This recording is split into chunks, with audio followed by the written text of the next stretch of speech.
Hi, this is Suze 11 Tarot. Okay, so I was doing a Libra reading, and then all the Capricorn, the moon stuff was coming out. Okay, so this is a moon reading. It could be for, I'm going to label it Libra, and Aquarius showed up too. So, but I am the reader, but I feel like it has to do with that, the war thing. Okay, so, but anyway,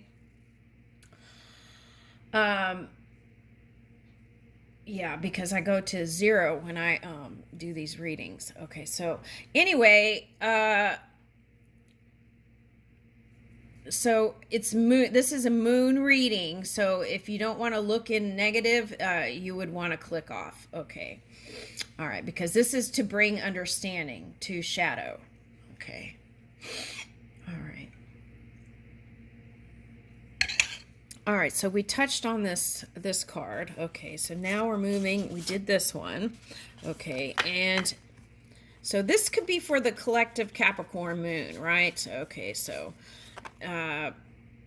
let's read this one. Guilt is a ghoulish sort of queasy sensation which keeps reappearing. We can speak of feeling guilty, yet in the same breath imply we've done nothing wrong. Some people take too little responsibilities, others too much. Yeah. So it's like accountability, right, for actions.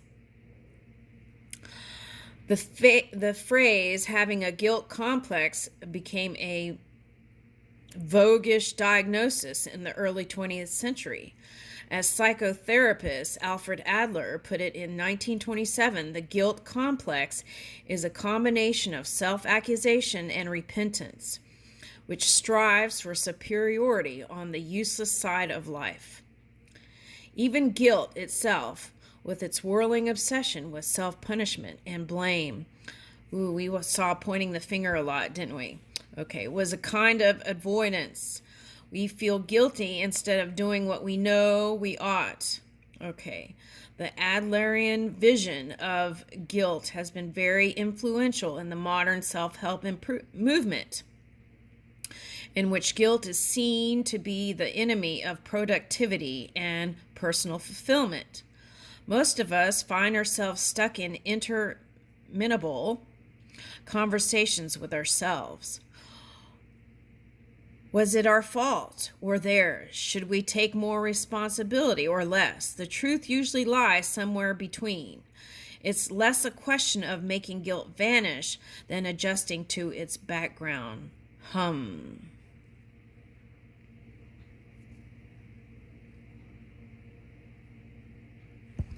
All right, so I'll just pan it up here so you can see. Okay, so now let's go to contempt, because I feel like, all right, contempt. Whether smirking, sneering, or turning away in cold indifference, being filled with contempt inflates us with a sense of superiority. Yeah, we saw this, right, in the mirror of war. Okay, so that's scary. Look how many people it hurt. Okay. Even at its mildest, contempt consents with amused detachment. Yeah, detachment. That causes suffering, right? Some say contempt is a closed door, spelling the end of our relationship with those we feel it towards. But just as often, it can stir new conversations into life. Contempt can be a form of political protest for disempowered. When disdain is expressed by those thought to have no business looking down on anyone, cozy privileges can be disrupted and realignment of power envisaged. Ooh. Man, this is kind of really getting in there. Okay. In the 20th century, contempt became a core strategy of protest culture. In 1911, suffragettes roller skated the night away to avoid the census.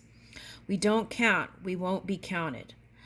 More recently, hundreds of women joined an online campaign based around mansplaining, mocking the men who, assuming their female colleagues were less informed about a topic than they were, explained it to them in oversimplified terms.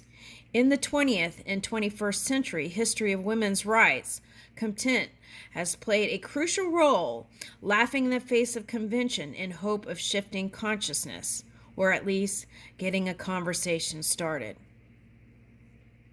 Okay, so yeah, we're kind of seeing this, right? Okay, so let's back up here. I want to touch on that women thing. Okay, so what I saw here recently was Kamala, right? Okay.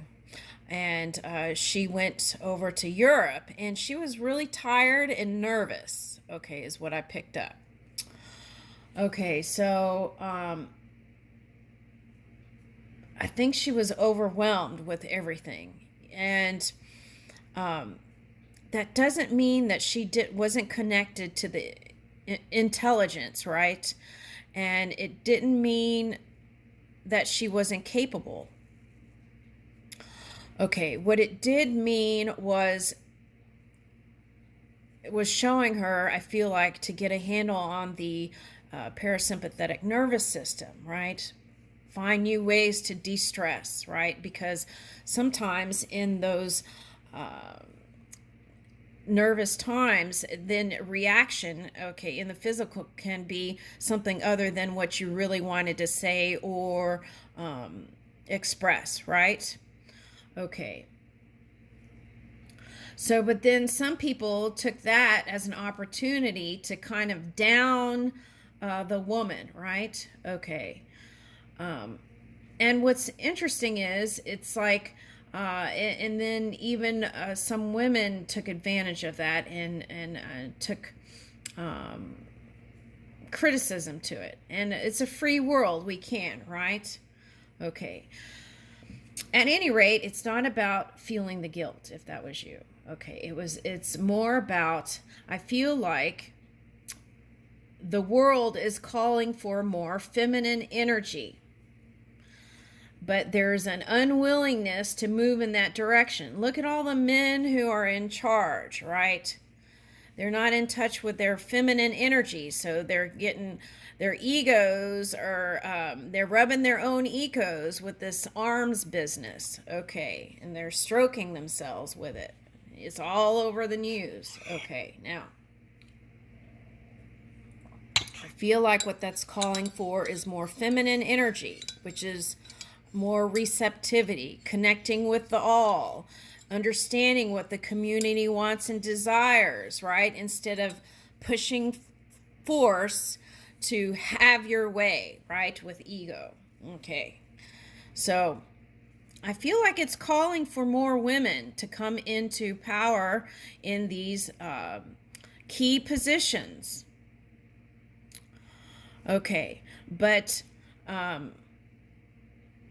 there needs to be support in that movement, because I feel like every time there's a shift to do that, then there's like this kind of thing happens, and it's a deliberate, it's that collective energy not wanting to change, and we're in Uranus energy now, so it's calling for change, forward movement, future. We're looking, it's like the Jetsons, right? We're wanting to reach forward. Okay. All right, so I feel like it's calling for supportive energy. Okay, so I feel like if there were more women who were not having to prove themselves, right? And just being able to be in that feminine divine energy and bring love to the table in all these different countries, I feel like there would be immense harmony all over the world.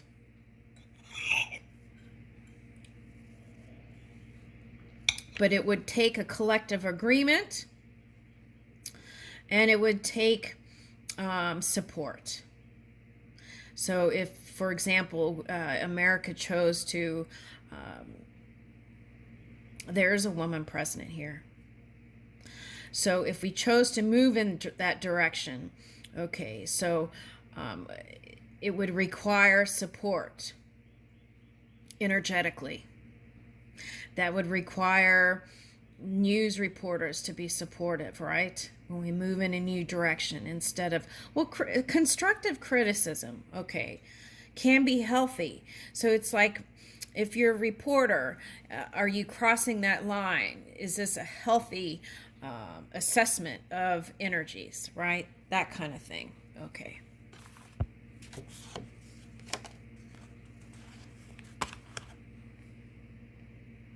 Anxiety. The stomach lurches and the throat tightens. Okay, we saw that. I saw that happen with a certain leader. He was trying to listen to his colleagues and deciding whether to go to war or not, right? And he knew his gut was, he knew his desire, right? But he knew that he didn't have full support too. And his gut was telling him, and his throat clenched up. All right, and he knows he might have ignored it, but so are we listening to our gut instinct, right? Are we ignoring the call?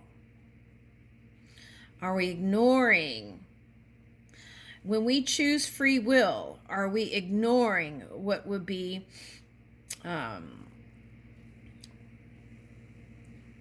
are we ignoring what could be potentially harmful to masses? That's important. When you ignore your calling, your call, and follow your free will, and then you know it could potentially hurt large amounts of people, right? And do it anyway. You got to watch out for that in the future. And this is not just that person. This is the collective people doing this, and it's showing up in our physical reality to face and see. So if you were doing it energetically, that could show up. Okay, just in your mind. Finding new ways to release these different kinds of energies, right? Healthy ways.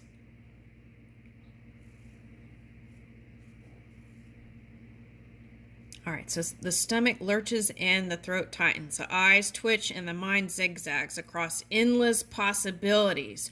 Ooh, Z. Zigzags. Oh, wow. Okay. The eyes twitch and so lots of anxiety there. Yeah. Okay. But it wasn't just him. It was a lot of humans not dealing with their own stress and anxiety. Okay. Unlike fear and worry, which usually have a defined cause, anxiety buzzes hungrily around life's problems, alighting on ordinary troubles and turning them into visions of disaster. Pills and potions, exercise and meditations are offered to calm the anxious mind and make it free. Yeah, I saw news yesterday that there were people in like Russia running to go buy these different meds and antidepressants and things like that. And I don't know if their leader was aware of it, leaders, right? But that happened. And when I was in Katrina, that happened too. It was like everyone, and some people who had to have certain kinds of medications had problems. So it's like anytime there's cause and effect, and I feel like it's calling for everyone to pay attention to their own energy. And because that goes into the melting pot. Okay.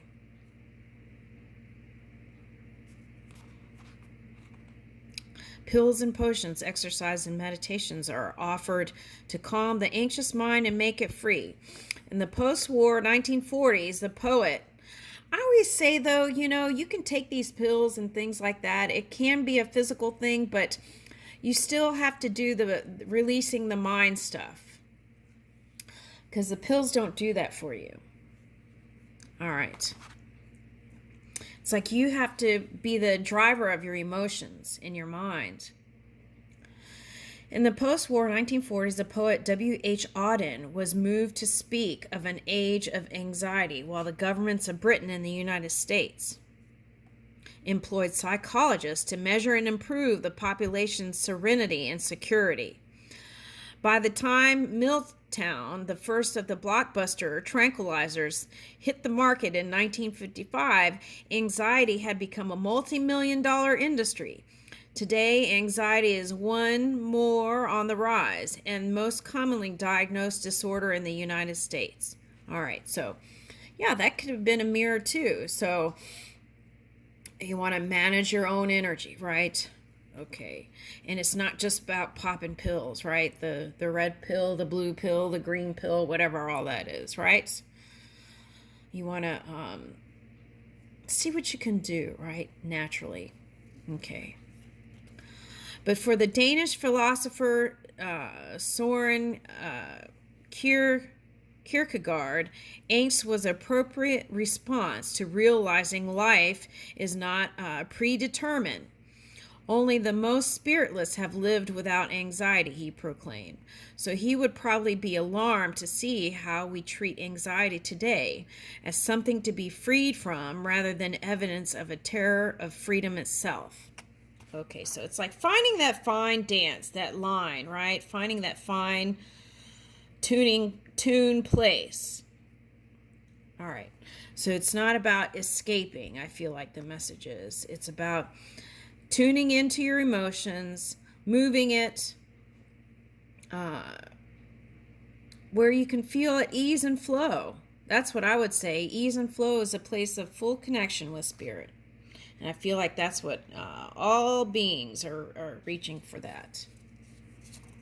If they aren't, and it's a practice. It's not something that you master and then you're done with.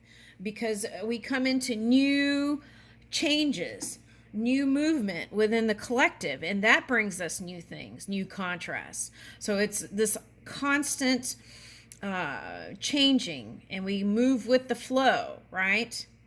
All right, and sometimes we go upstream, right, to lay those eggs like the salmon. All right. All right, so now we move into Wanderlust and Ecstasy. Okay. Perhaps it begins with a restless twitch, perhaps with the fascination with a distant country or landscape, a kind of yearning for a place you've never visited but have seen pictures of. We may long to leave a footprint on a glacier or hear an echo of our voice across a lake at dawn, but perhaps most of all, we want to experience a world made new again. Okay, I even saw like a heart carving in a tree. Okay. The German word Wanderlust, the pleasure of hiking, first came out of a defiant romantic tradition of solitary walking. Loneliness, it says. Okay. In the 1880s, the idea that humans might have a natural desire to roam was a popular one. Okay, evolutionary theory had suggested that the human body could play host to ancient impulses. Through Victorians, though Victorians may have feared the eruption of the nomadic instinct, in small doses it was welcomed, not least because its discovery coincided with the birth of the modern tourist industry. With Cook's tours and the publication of the first tourist guides, the Baedeker series, I'm going to have to pan this,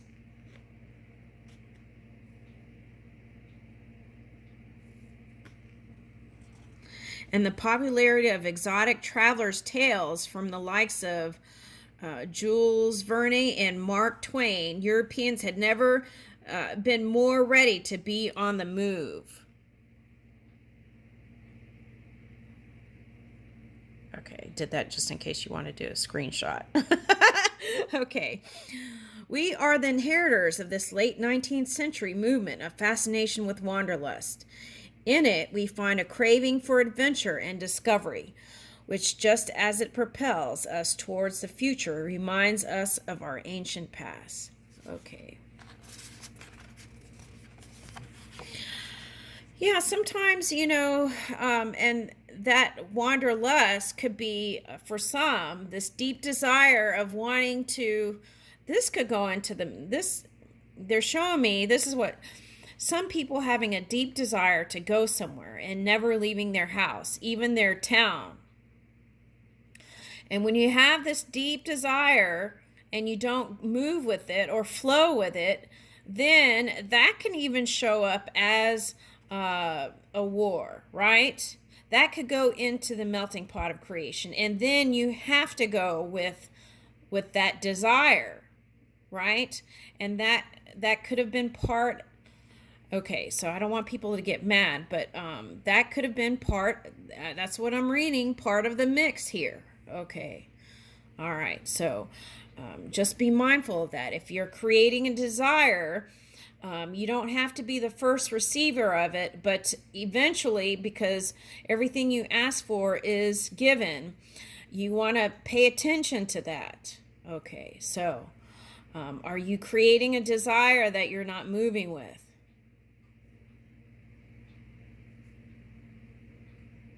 I feel like that's very important. And I feel like that was reflected in what was going on with some of these leaders feeling like they couldn't go places. All right, so if that was you, go listen to the first video of this. Okay, and I think I'm going to label it Libra and Capricorn Moon. I think that's what I'm going to label it. All right. At any rate, I feel like there's the reason why beings come here is desire for discovery and expansion, right? And sometimes it shows that people did not move with their desires. So moving forward, let's try to do that, right? Okay. Move with the flow and the desires that you create. I feel like that's important. Okay. Ecstasy. Okay, so I would say ecstasy can, let's say entrance instead of the word that they chose here. Ecstasy can entrance us with quivering pleasure. It feels as if the world has billowed open, as if we have momentarily been set free. Such experiences have been at the heart of spiritual life for millennia. All right, so sometimes just dancing, right? I remember one time, okay, this Switzerland is coming up again. Okay, so I remember one time I was dancing with my boyfriend from Switzerland, and he loved DJing. He had all kinds of albums, right? And so one night he was just playing all these, he was the DJ, and he was playing all these different records, and we were just like dancing the whole night away just doing that, and we were laughing so hard, and that was a good time, and I was just dancing and dancing. It was so much fun, and I feel like that's the kind of feeling this is here, okay, that ecstasy. And if you feel like you haven't felt that, you can get creative, move in your inspiration, and I feel like Spirit is wanting to bring that to you in every moment. But if we're doing things with our mind that's kind of funky, then it's just kind of sits there, right? All right, but it doesn't mean it's gone away. You still have access to that ecstasy. That is you. All right, now. And that is that feeling free feeling when we're in the flow. And I feel like no matter what's going on in the physical reality, this is what every being desires, is to be in the flow of pure spirit. Okay, so such experiences have been at the heart of spiritual life for millennia. The nuns of medieval Europe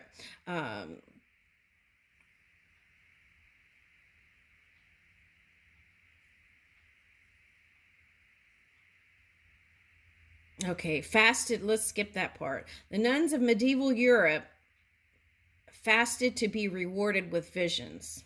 Let's do that one. The shamans of Siberia spun and danced till spirits appeared to lead them into other worlds. Ooh, where have I seen that card somewhere where there's like spinning? Okay. The shamans of Siberia spun and danced till spirits appeared to lead them into other worlds. But the disenchantment of ecstasy began when 19th century neurologists recategorized ecstatic states from rare and sought after emotions to the byproducts of nervous disease. Today's neurologists speak of calopsia, a feeling that everything is intensely beautiful and radiant, and say it is caused by lesions in the right parietal cortex of the brain, or of autoscopic phenomena during which one's own body is seen in outside space, thought to be caused by damage either to the cortex. Okay, blah blah blah. Okay, that's all mind stuff. And so much that used to be part of the rapturous ecstasy of lovers and mystics is now reduced to defunct brain wiring. Okay, so what does that mean? Okay, so sometimes just enjoy the moment.